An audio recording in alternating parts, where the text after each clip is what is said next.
Bonjour à tous, voici un rapide tutoriel pour vous expliquer la géolocalisation des totems lorsque vous effectuez une course digitale.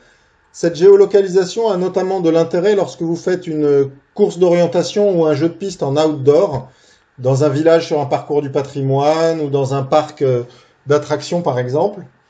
Je vais vous montrer très rapidement comment ça fonctionne. On se connecte à notre compte de démo.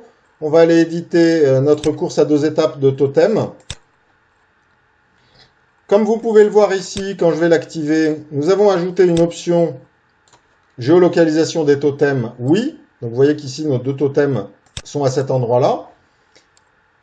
Sur l'écran d'accueil de la course d'orientation, on va donc avoir notre logo, notre image, le nom, et puis nous allons avoir en dessous la carte qui va servir d'indice.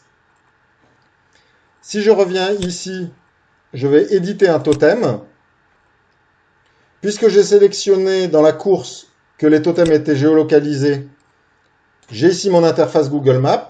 Vous voyez que je vais pouvoir aller par exemple déplacer mon totem.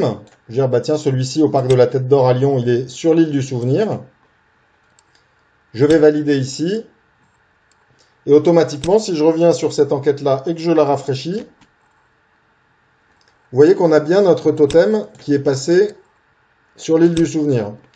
Donc ça, c'est assez pratique. Nous sommes en train de le mettre en place pour une commune du Grand Lyon sur la base d'un parcours du patrimoine avec 18 totems qui correspondent à des panneaux qui sont déjà posés dans la commune et sur lesquels nous allons rajouter des QR codes pour pouvoir avoir accès à plus d'informations sur chacune des œuvres ou des lieux liés à ces totems et en rajoutant de l'interactivité pour permettre aux touristes d'aller jusqu'aux 18 étapes de ce parcours touristique.